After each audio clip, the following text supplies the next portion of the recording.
Estás escuchando al pastor Richard García de Ministerio Gracia. Que este mensaje pueda bendecir tu vida donde quiera que estés. Espera cada lunes un nuevo episodio.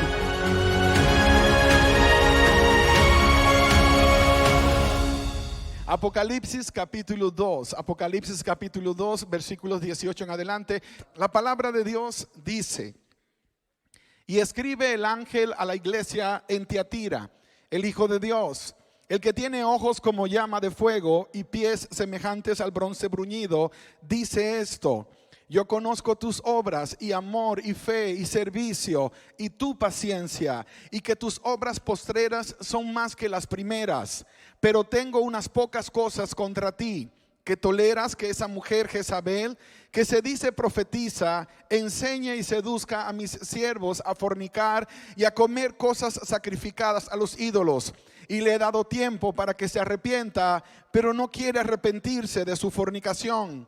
He aquí yo la arrojo en cama y en gran tribulación a los que con ella adulteran, y si no se arrepienten de las obras de ella. Y a sus hijos heriré de muerte, y todas las iglesias sabrán que yo soy el que escudriña la mente y el corazón, y os daré a cada uno de vosotros según vuestras obras.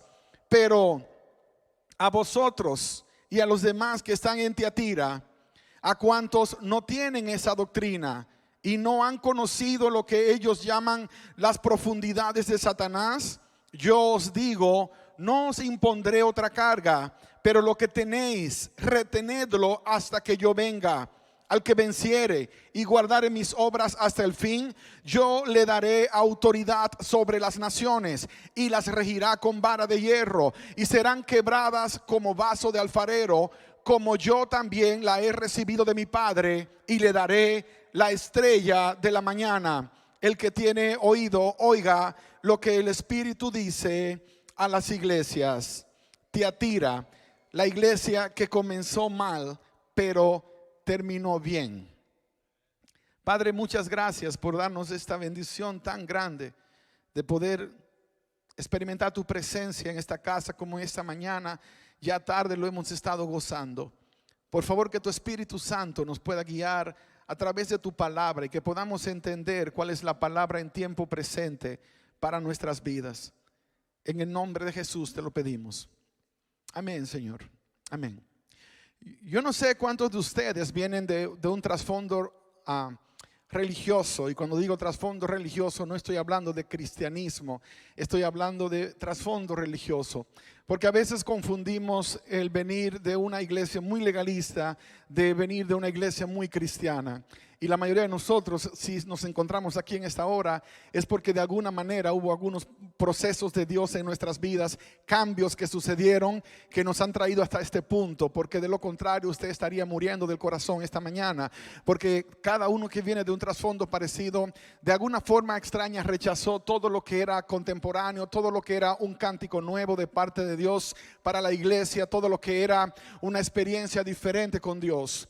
Pero a mí me tocó pasar por temporadas. Cuando tenía 7 años yo hice mi primera comunión en la iglesia de mi barrio, la iglesia católica del barrio. A los 13 años yo conocí de la Biblia y le entregué mi vida a Jesús como mi Señor y Salvador, pero creo que fue solamente el comienzo, porque comencé por un proceso donde me convertí más en un religioso que en un cristiano. Y cuando digo más un religioso que cristiano, créame que realmente era más un religioso que un cristiano, porque el énfasis era en la información, en conocer la palabra, en conocer detalles. Y cuando me escuchabas hablar en aquella época, te podías dar cuenta que sí era un religioso. De hecho, hablábamos con amigos muy cercanos la semana pasada, que si nosotros íbamos a la iglesia y no salíamos sintiéndonos culpables, entonces no fue un buen servicio. El buen servicio era cuando salías dándote por el pecho y eras el más miserable de todos los miserables del mundo. Todavía hay personas que siguen desgraciadamente atrapadas en esa clase de burbuja. Voy a la iglesia, tengo que sentirme culpable. Si me siento culpable, entonces fue espiritual la atmósfera que viví y el mensaje vino de parte de Dios. Si me siento alegre, entonces tiene que haber culpabilidad también, porque no se supone que me sienta alegre. Si salgo inspirado y motivado para alcanzar nuevos proyectos, entonces me convirtieron en un ambicioso que no tiene a Dios en primer lugar y anda buscando cosas terrenales. Era un montón de ideas extrañas. Ahora, cuando hablamos de la iglesia de Tiatira, la semana pasada mencionaba que el título o el nombre de esta iglesia sigue siendo un debate. La palabra perfume está conectada con la palabra sacrificio. Era la iglesia del sacrificio continuo, era una especie de perfume que tenía que ser elevado. Para otros el significado era simplemente la ciudad hija. Ahora, eso no es lo más importante acerca de esta iglesia. Los detalles que presenta el testigo fiel a esta iglesia es lo que es relevante para nosotros hoy día. Por lo siguiente: durante muchos años estudié las iglesias de Apocalipsis y solamente encontraba elementos escatológicos de malas noticias, y muchos de ellos no eran relevantes para mí en el tiempo en que vivía. De paso, la única iglesia que tenía algo que ver con nosotros era la iglesia de la Odisea, la iglesia de la última etapa de la historia. Equivocado estuve por mucho tiempo, porque cada iglesia tenía un mensaje para mi vida y para nuestra iglesia también hoy día. Pero ahí sí hay unos datos históricos claves para entender lo que está pasando en el mundo hoy día. Es importante que entiendas lo que está sucediendo a tu alrededor hoy día, porque nos están moviendo de un lado para otro a través de los medios noticiosos, a través de las campañas en redes sociales, y la gente le está prestando más atención a las redes sociales y a las corporaciones de noticias más que a la Biblia, mucho más que a lo que la Biblia tiene que decir para con nosotros. La iglesia de Tiatira, si seguimos el elemento cronológico y continuamos con esta, que es la cuarta iglesia, si la anterior terminó aproximadamente por el año 538 de nuestra era, entonces esta iglesia históricamente representa una temporada entre el año 538 y algunos teólogos creen año 1517. ¿Por qué razón? Porque ese es el periodo que más se asemeja a la edad oscura de la humanidad, no solamente del cristianismo, la edad negra, oscura, the dark age de la humanidad. Y si te pones a investigar un poco, vas a ver por qué. Hay una mujer que aparece en la historia, se llama Jezabel. Esa mujer no aparece acá como un elemento literal, es un elemento simbólico. Cuando encuentras a esa misma mujer en el Antiguo Testamento, la esposa de Acab, te darás cuenta que es una mujer que llevó al pueblo en dirección contraria. Ahora, esto es lo otro que es un poco complejo. Cuando estás estudiando en profecías, mujer, estás hablando de iglesia. Y en Apocalipsis hay dos mujeres importantísimas que es importante que todos nosotros conozcamos. La primera está en el capítulo 12 del libro de Apocalipsis. Y si vas rápidamente al capítulo 12 del libro de Apocalipsis, vas a encontrar a una mujer espectacular, hermosísima, una mujer definitivamente al estilo único de Dios, una mujer hermoseada. El verso 1 de Apocalipsis 12 dice: apareció en el cielo una gran señal, una mujer vestida del sol, con la luna bajo sus pies y sobre su cabeza una corona de 12 estrellas. Una mujer que está con una corona de 12 estrellas, tiene la luna bajo sus pies y está vestida del sol. Obviamente no puede ser literal, es simbología típica del Apocalipsis. Pero hay tanta gente que te dice que no leas Apocalipsis, porque el Apocalipsis está lleno de símbolos, de monstruos, de bestias, y a veces nos hacemos nosotros bestias porque no queremos leer lo que la Biblia está enseñando acá, y tenemos que esperar que las noticias nos digan qué es lo que tenemos que esperar. La palabra Apocalipsis sola viene del griego apocalyptos, que significa revelar, dar a conocer. ¿Se acuerda la época nuestra, la de los que tenemos 30 años hacia arriba, que teníamos que ir a Kodak a revelar un rollo que habíamos comprado de 24 tiros, y el de 36, y me lo dañó el hijo porque tiró 14 y no se dio cuenta que eran irreversibles? Ibas a revelar. Cuando revelabas, lo que hacían ellos era dar a conocer el contenido. el libro de Apocalipsis está dando a conocer el contenido. De hecho, es más profundo. El versículo 1 del capítulo 1 dice de qué se trata.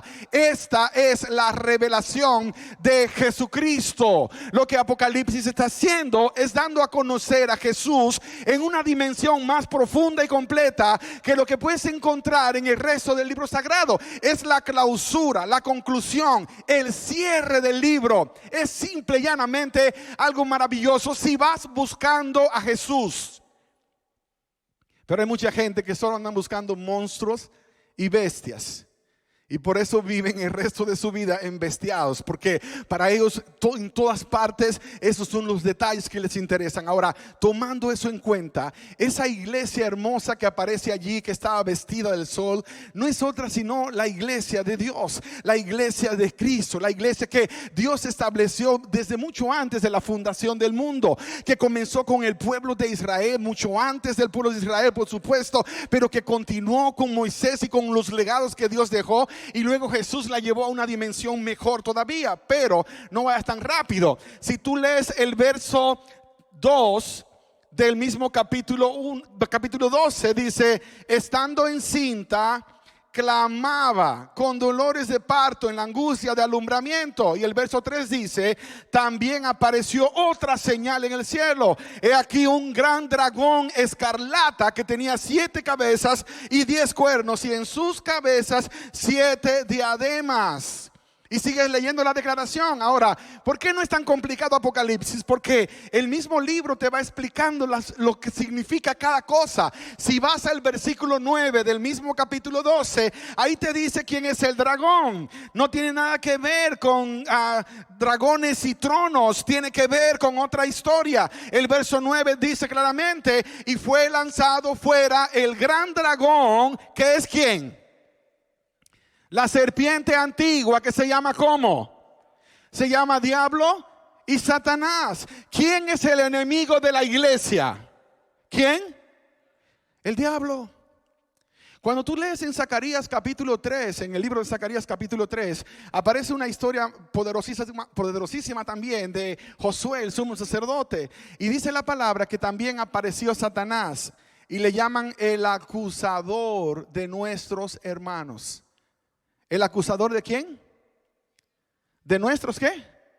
Hermanos. Oh, ¿sabes que me gusta mucho seguir las redes sociales? Y me encanta seguir a los muchachos de Mier San Marcos, a Cristín y a todos los Avengers del cuerpo de Cristo, Daniel y toda la mafia buena.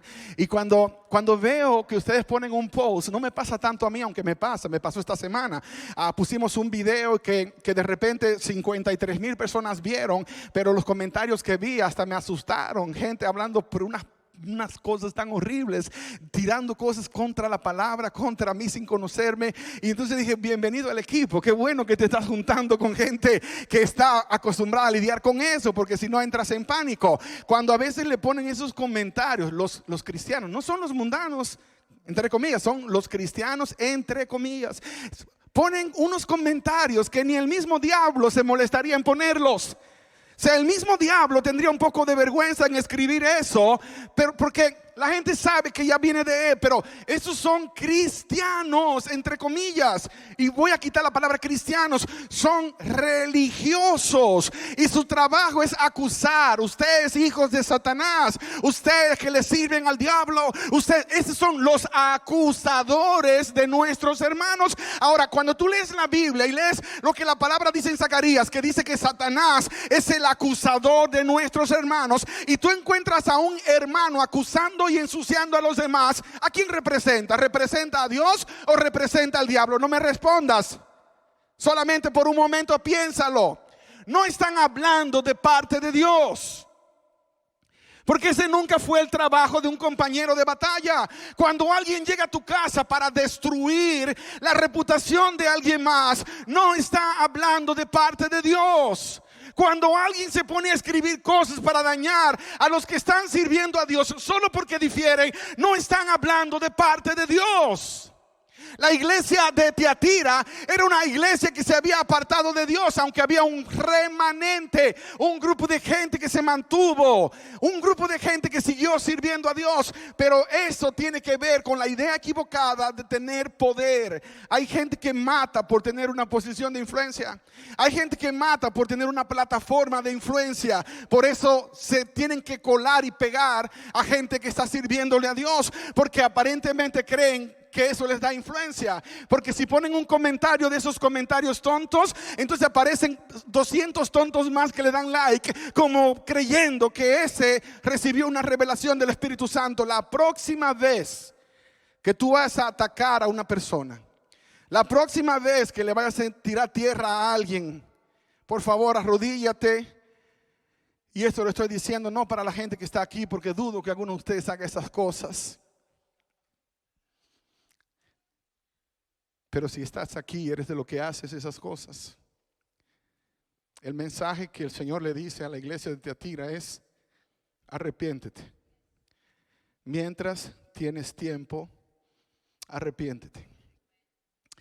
Hay una serie no muy cristiana, no se la recomiendo a ninguno de ustedes, que se llama Games of Thrones. No se la recomiendo.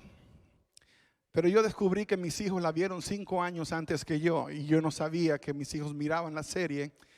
Y de repente, cuando se acabó la serie, que yo escuché toda la controversia y el pleito, y mientras Alfonso me da un poco de audio en los monitores solamente, Alfonso, mientras yo escuchaba la historia y todo el asunto, yo decidí ver la serie. Y decidí ver la serie completa. Entonces miraba capítulo 1, capítulo último de cada temporada. Fueron como 8 temporadas.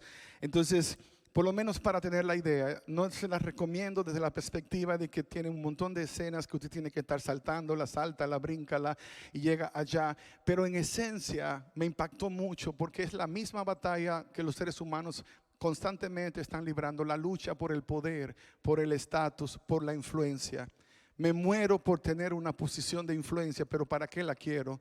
Supuestamente para ayudar, y al final el poder siempre corrompe, y cuando es absoluto, corrompe absolutamente. Cuando nosotros queremos poder, debemos entender que la fuente constante de dependencia es el poder que viene del Dios Todopoderoso, porque ese poder no es nuestro, es el poder de Dios, que puede fluir a través de nosotros en la alabanza, en la predicación, en la administración, en la enseñanza y en todo lo demás. Pero cuando te llegas a creer la última Coca-Cola del desierto, y que eres mejor que todos los demás, y que Dios te dio cosas diferentes, y por lo tanto eres superior, entonces te estás preparando para la caída. Por eso, triste historia humana es la misma que se repite constantemente, levantándose y cayéndose. Seres humanos que se olvidaron de que si algo bueno hay en nosotros, si hay algo noble en cada uno de nosotros, si hay algo que es digno de alabanza, es gracias al Dios Todopoderoso. Entonces la gloria y la honra no le pertenece al hombre, pero esa ha sido la gran batalla. Satanás ha estado luchando por eso por mucho tiempo,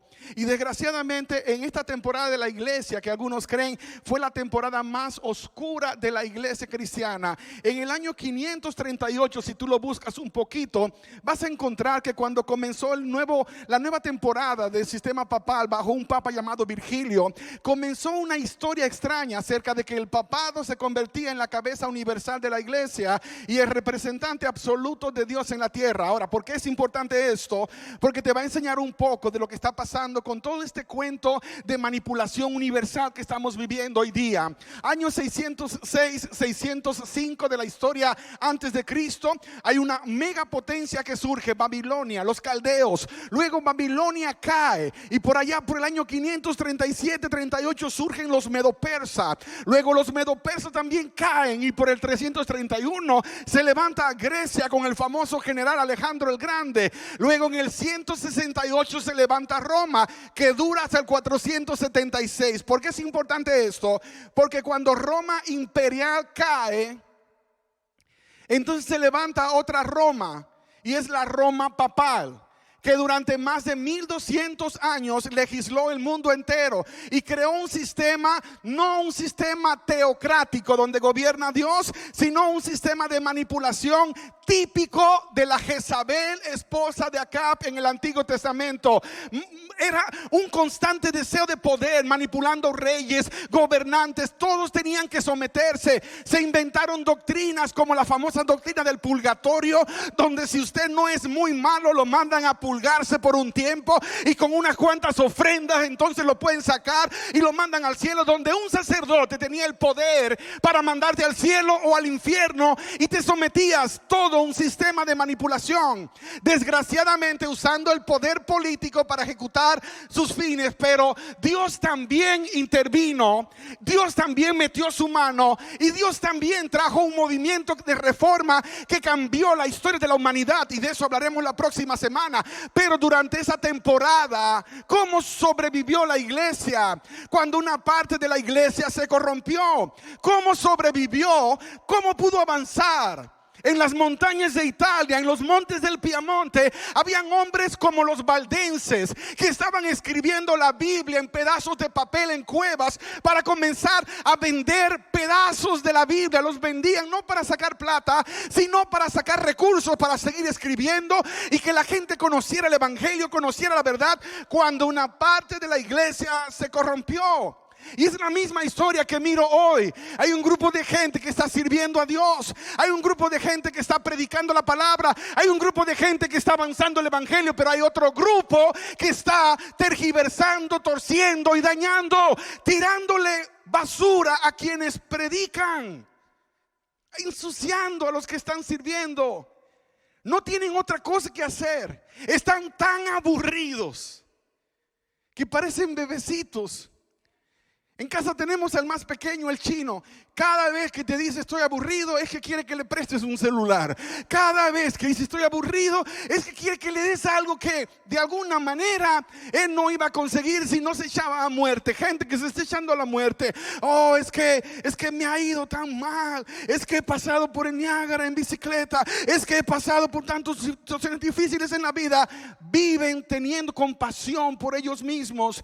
Y cuando no se les concede lo que ellos piden, entonces se dedican a estorbar la obra de Dios, a estorbar. Yo te hago la pregunta, iglesia: ¿cuál es la obra que tú estás haciendo para Dios?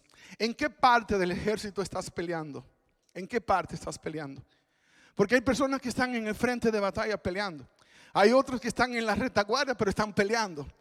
Pero hay otros que están en la grada y no están peleando nada, y solo están echándole tierra a los que están peleando. A veces miramos a nuestros líderes y porque tenemos diferencias les golpeamos. A veces vemos el mover de Dios y en vez de decir qué maravilloso que Dios se está moviendo, y de repente nos ensañamos contra eso. Hay cosas que no puedo ni siquiera entender por qué la gente reacciona como reacciona cuando estamos en el mismo equipo, pero luego te das cuenta que no estamos en el mismo equipo, que no todo el que me dice Señor, Señor entrará en el reino de los cielos. Hay un montón de gente que dice Señor, Señor, pero están totalmente divorciados del Señor. Están viviendo en una dimensión completamente distinta. Ellos no están interesados en que el evangelio avance. No están interesados. Cayeron en una trampa. Se dejaron manipular por Jezabel. Se dejaron seducir por un montón de doctrinas raras y solamente viven buscando algo que les emocione. Un sensacionalismo que no para. Conozco gente que se ven 14 videos al día de predicaciones distintas de 40 minutos. ¿Por qué se ven 14 videos en un día cuando debieron haber ido a la Biblia, a buscar en la palabra, alimentarse? Está bien que recibieron uno. No, es que no están satisfechos porque ninguno de los que predicó está de acuerdo con lo que ellos quieren hacer en favor del evangelio. Andan buscando respaldo, andan buscando algo que les endorse. Y yo te puedo contar mi propia historia. Vengo de una historia de legalismo que funcionaba. Cada vez que queríamos ver un montón de gente llegando a la iglesia, acabábamos con el mundo. Y le explico cómo acabábamos con el mundo. Solo había que inventarse una fecha nueva de que venía Jesucristo y la gente andaba más consagrada y espiritual que nunca antes, desesperada. Para el año 2000 de nuestro tiempo, estamos hablando de 21 años atrás, el mundo debió haberse acabado. El mundo debió haberse acabado y la gente estaba emocionada y venía el Y2K. Y conozco una persona que comenzó a comprar tierras en Centroamérica y a venderlas, porque como venía el fin del mundo, lo mejor era irse a Costa Rica. No sé si Dios operaba allá en aquella época, pero había que irse a Costa Rica y vivir en las montañas para cuando viniera todo lo que iba a venir. Entonces ellos estaban más cerca de Dios porque estaban en las montañas allá arriba. Uno de mis hermanos de sangre, mi hermano Arturo, que está en República Dominicana, él me cuenta su historia. Pero a él le pasó para 2012, se lo llevaron a las montañas. Él se emocionó porque alguien tuvo una nueva revelación, alguien tuvo una luz nueva. Y esta es la cosa que te va a proteger, que los cristianos de Tiatira no tomaron en cuenta. Toda nueva revelación, toda luz nueva que está llegando, toda palabra que Dios está dando, tiene que estar alineada con la palabra que Dios ya dio, porque su palabra no se contradice y porque Dios es fiel y es verdadero. Él no anda cambiando cada semana. Bueno, hoy pienso que Jesucristo es el mejor recurso para que muera por usted. No, vamos a mandar a Gabriel mejor. No funcionó así. Dios estaba claro desde el principio. Por eso su consistencia a lo largo de toda la historia. Esta imagen que te voy a compartir es una imagen que me ayudó a entender el evangelio, pero también me ayudó a comprender cuán lejos del evangelio yo estaba. Si tenemos la imagen, Jonathan, ¿me la puedes mandar a la pantalla, por favor? Quiero que prestes atención a algunos de los detalles que aparecen acá. El cuadro de esta imagen es una representación del santuario en los tiempos bíblicos, antes de que se construyera el templo de Salomón. Ahí puedes mirar una gráfica sencilla. Cuando un pecador llegaba, el altar del sacrificio, donde el cordero era sacrificado. Luego encontrabas el lavacro, donde el sacerdote se lavaba antes de entrar al lugar santo. La tienda que ves estaba dividida. La primera parte era lugar santo, la segunda era lugar santísimo. En el lugar santo estaba la mesa con los panes de la propiciación, estaba el candelabro y el incensario. Ahí estaban esos tres elementos, símbolos de la comunión a través del pan, a través de la oración y la presencia del Espíritu Santo. Ahora, en la última parte de la tienda estaba el arca del testimonio, el arca del pacto. Si alguna vez usted vio una película de Indiana Jones, porque no ha leído en la Biblia que había un arca, usted va a encontrar que hay un arca que todavía el pueblo de Israel anda buscando hoy día. Algunos dicen que la encontraron. Yo no creo esa historia. La hubiesen encontrado hace rato, que estuviera arriba reclamando el lugar donde corresponde. Pero lo que quiero decirte con esto es, era el instrumento más sagrado que había en el templo. Por eso se llamaba lugar santísimo. Al lugar santísimo solamente entraba el sumo sacerdote una vez al año y presentaba expiación, la sangre que se derramó en favor de todos los pecadores. Y de esa forma cada año se expiaba el pecado del pueblo. Cuando Cristo vino, entró al lugar santísimo, dice la palabra, y Pablo lo presenta, y expió de una vez y para siempre los pecados de todos nosotros. Por eso hoy nosotros somos redimidos por la sangre de Cristo Jesús. Somos salvos por la gracia maravillosa del Cordero, porque completó, hizo el trabajo. Nuestra salvación es un regalo de Dios. Solamente cuídala, solamente protege lo que Dios te dio. Es un regalo especial. Ahora, ¿qué pasó durante la Edad Media? ¿Qué pasó durante los días de Tiatira? ¿Qué sigue pasando en algunos lugares hoy? Que en vez de tomar al pecador y llevarlo a través del altar, del agua en el bautismo, de la comunión por los símbolos del lugar santo, lo han llevado por la parte de atrás del lugar santísimo y los han metido por la idea sensacionalista y legalista de que no necesitan ellos ni a Jesucristo ni el proceso de salvación, sino que basta con el conocimiento, con la información y con la historia que llevan. Y esa es la parte más peligrosa. Gente que lleva mucho tiempo en la fe y llegaron a creer que tenían una indulgencia, como aquellos que tocando el arca murieron al instante porque se habían familiarizado con lo sagrado y con lo que era puro. Si tú entrabas al lugar santísimo y tú no eras el sumo sacerdote una vez al año, muerte. Por eso la ley produce muerte, porque la ley revela una condición en nosotros que se llama pecado. Y la paga del pecado es ¿qué cosa? Muerte. Todos estamos condenados a morir según la ley. Pero la ley, que no es mala, sino que es buena, hace un señalamiento y dice que ustedes están entrando por el lugar equivocado, cabezones. No era por la parte de atrás del santuario. Tenían que pasar a través del Cordero. Si se hubiesen encontrado con el Cordero, entenderían lo que dijo Juan cuando dijo: he aquí el Cordero de Dios que hace qué cosa con el pecado, que quita el pecado del mundo. Si se hubiesen encontrado con el Cordero, les hubiese pasado como al etíope eunuco que llegó a un lugar donde había agua y dijo: he aquí hay agua, ¿qué impide que yo sea bautizado? Y fue cuando Felipe le dijo: si tú crees de todo corazón que Jesucristo es quien dijo ser, entonces puedes. Y él dijo: yo creo que Jesucristo es el Hijo de Dios. Y bajaron al agua y fue bautizado, lavacro, símbolo. Luego entonces entró la comunión a través de la palabra, a través de la administración del Espíritu Santo en la vida del creyente, a través de la comunión en la oración. Y entonces la obediencia a Dios venía como un resultado de todo lo que Dios había hecho, no un fin en sí mismo. La santidad no tenía que ver con portarme bien. La santidad tiene que ver con estar en su presencia, como estábamos hoy en el servicio de esta mañana. Cuando quitaste todos los elementos que te aguantaron, las barreras, las cadenas, y dijiste: voy a adorar, voy a ponerme en la presencia de Dios, me voy a rendir en la presencia del Dios Todopoderoso.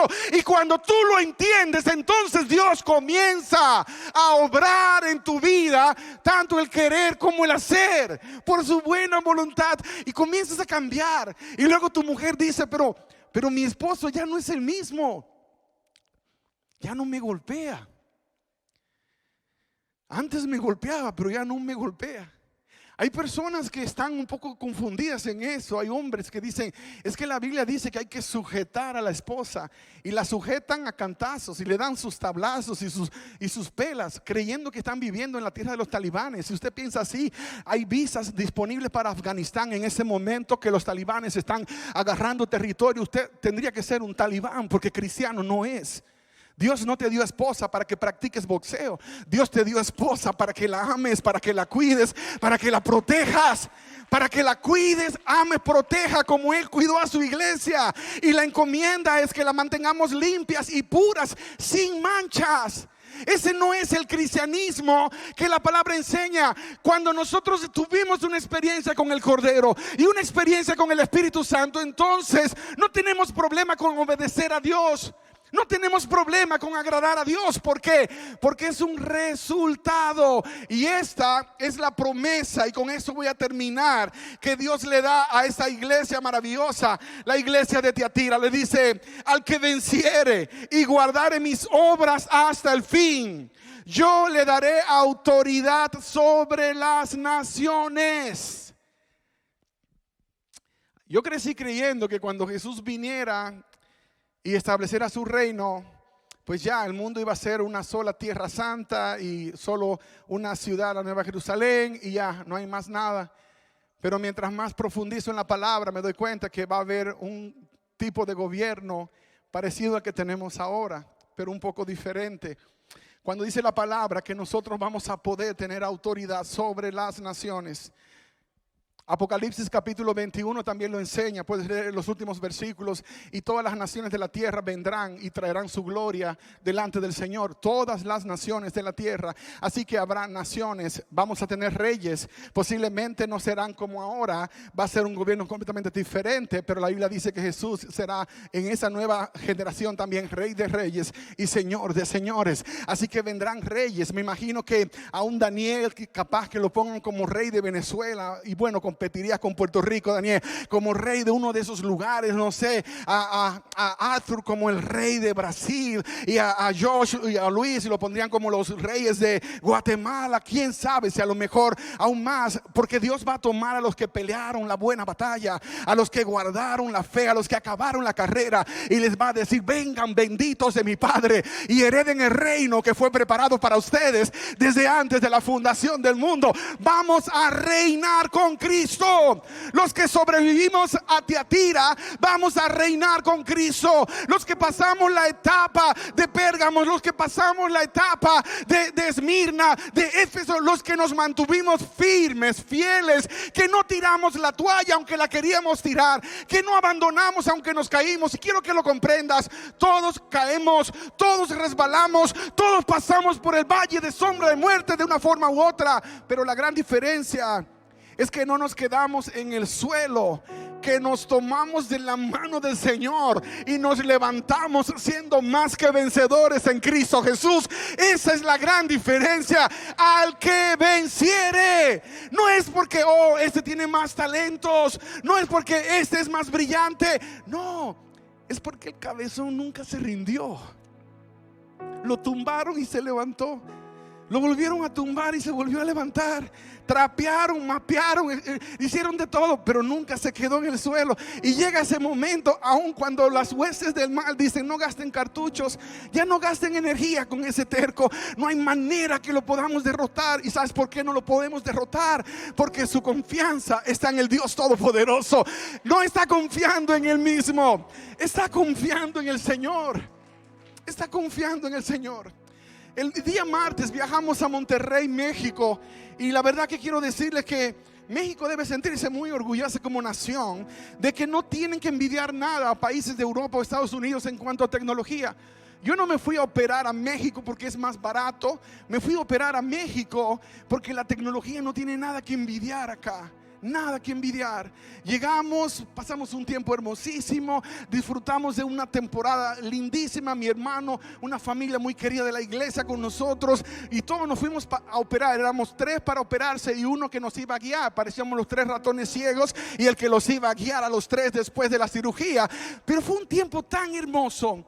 Pero algo que me bendijo fue que cuando veníamos para el aeropuerto, llamamos para un taxi. Y llegó un señor a recogernos, un carro muy bonito, y nos montamos. Y mi hermano y yo siempre, él es más sospechoso que yo, siempre sospecha de todo, siempre anda sospechando hasta del viento. Sopló el viento por acá, cuidado. Entonces, pero eso permite que sea una gran ayuda, una gran protección. Y cuando el Señor comienza a preguntar, ¿de dónde vienen? De Texas. Nunca te animas a decir tanto de Texas cuando estás fuera de Estados Unidos, para que la gente no sepa. Pero pues Texas, México, frontera, estamos todos en el mismo lugar. Cuando estamos en países árabes, le digo a todo mi equipo, hablen puro español. Nadie me habla inglés acá porque le doy un coscorrón. Español. Pero en México ya pues más confianza. Bueno, venimos de Texas, pero somos de República Dominicana. Y entre hablando me dice a qué se dedican. Y le dije, bueno, tenemos una empresa que construye iglesias, remodela escuelas y cosas. Le entramos por el lado empresarial.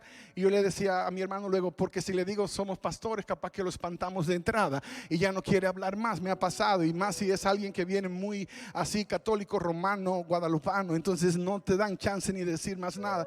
Así que pues le dijimos, bueno, empresarios, estamos en este tipo de campo, pero también hacemos proyectos en África, en la India. Y eso le animó y dice, son muy altruistas. Y bueno, sí, nos gusta el tema de servir. Y entre eso dice, yo soy pastor evangélico, dijo. Dije, aleluya, miren qué buena noticia en el corazón. Y entre todos le dijimos, bueno, fuimos hablando y le llegamos a decir, somos cristianos. Son cristianos, sí. Y trabajamos. Y entonces él pregunta, ¿y quién es su pastor? Y mi hermano dice, él. Entonces el hombre me mira y pues seguimos la plática. Le dije, sí, me toca la bendición de pastorear allá. Y entre todo él comenzó a contarnos su historia y cómo la pandemia lo golpeó tanto a él y a su iglesia, y cómo su propia familia estaba sufriendo. Uno de sus hijos se rebeló y nos tocó a nosotros ministrar a este hombre. Nos tocó levantar el espíritu, nos tocó pastorearlo por los 35 minutos que tomaría llegar al aeropuerto. Y cuando llegamos allá, él nos pidió, puedo orar por ustedes, quiero bendecir sus vidas. Y nosotros, en mi caso, yo no soy muy fácil de que me quieras orar e imponerme las manos, porque no todo el mundo debería imponer manos sobre ti. Ten cuidado quien impone manos sobre tu vida. Pero yo sentí del Señor que podía permitirle a este hombre imponer manos, y él oró por nosotros. Al final le dimos una bendición especial, intercambiamos teléfonos y nos despedimos. Luego me escribió varios mensajes, yo también, y estamos pensando volver a vernos en un viaje más. Pero yo fui a México pensando que fui para una operación donde un médico amigo me iba a bendecir de una manera muy especial. Pero realmente solo ese momento, ese instante, esos 35 minutos le dieron propósito a todo el viaje. No esperes las cosas espectaculares, no esperes las cosas más grandes, los detalles pequeños, esas cosas que tú a veces pensaste que no eran las más importantes. Daniel, George, Luis, Arthur, Carlos y todos los demás guerreros, David, esos pequeños detalles son los que Dios está usando para hacer las cosas más grandes. Y entonces cuando llegue la gran reunión y el Señor nos mande a buscar a todos, yo no sé si en el cielo, Daniel, en el cielo no va a haber carne para comer, así que no habrá picaña, Josh, porque en el cielo no habrá muerte, y si no hay muerte no vamos a matar al pobre animal. No lo vamos a matar. Así que tus arepas ya no serán de carne molida, serán de vegetales molidos allá arriba. Pero no vamos a comer unas arepas así, de esas arepas que hace Daniel riquísimas y que ya Luis aprendió de paso. Pero nos la vamos a comer en la Nueva Jerusalén, todos sentados hablando allá y acordándonos. ¿Se acuerdan, muchachos, cuando estábamos predicando durante la época de la pandemia y que la gente estaba asustada y que no querían salir, y nosotros salimos y nos dio el COVID, luego el regreso del COVID, luego el COVID ataca de nuevo y todas las versiones habidas y por haber, y no paramos de hacer lo que Dios nos mandó a hacer? Eso fue lo que hizo la diferencia. Eso hizo la diferencia.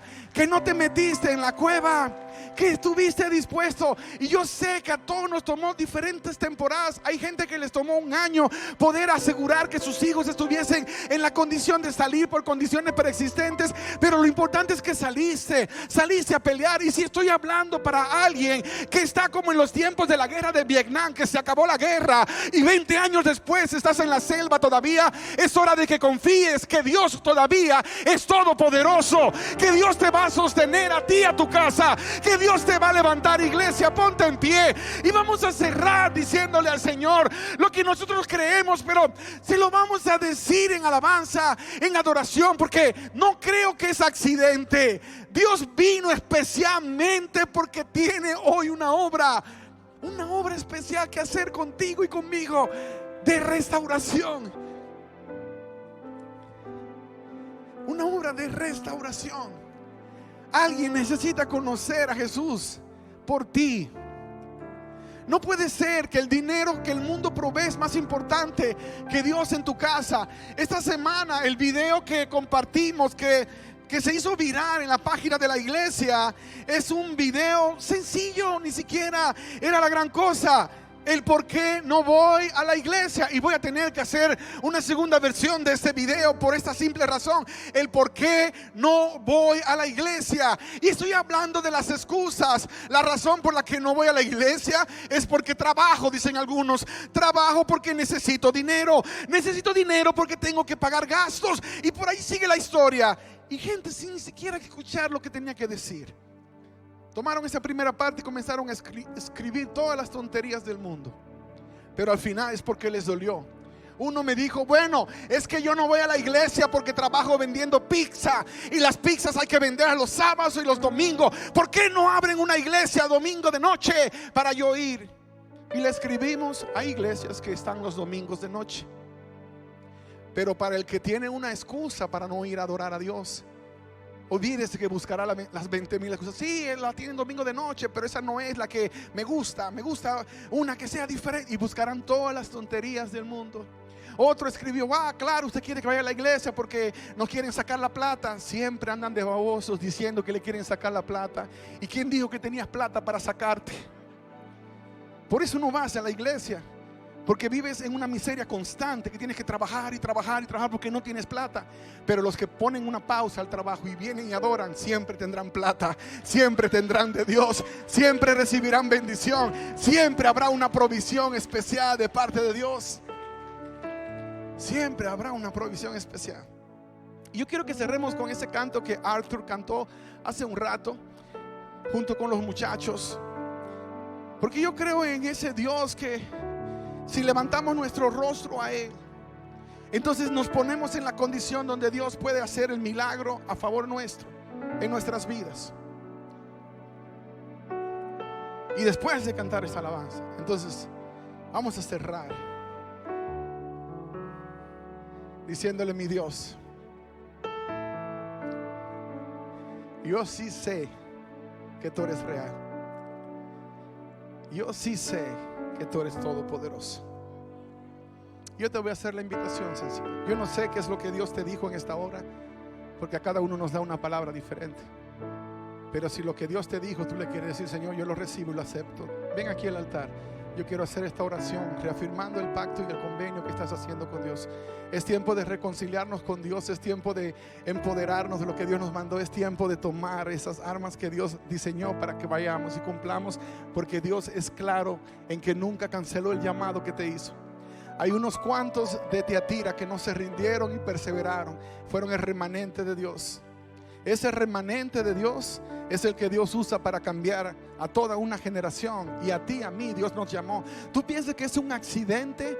Yo no sé si los muchachos lo han comenzado a analizar, pero Josh, Daniel,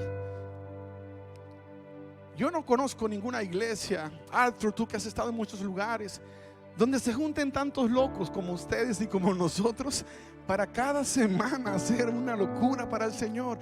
Yo no conozco ningún lugar donde a Dios le plació poner a tantos hombres y mujeres de la primera línea. Algo está queriendo Dios hacer por nuestra comunidad, y este no es un lugar para que construyamos una torre de Babel. De aquí van a salir otras iglesias, van a salir otros ministerios poderosos. Dios va a hacer cosas extraordinarias, porque eso es lo que Dios nos llamó a hacer desde el principio. No lo hacemos para nosotros, lo hacemos para Él. Y eso es lo que debe quedar en tu mente y en tu corazón. We are doing this for Jesus, not for us. It's about Him. Padre, gracias. Gracias por tu presencia en esta hora. Gracias por el poder de tu palabra. Y gracias por retarnos. Vamos en obediencia en tu nombre. Amén, Señor. Gracias por escucharnos.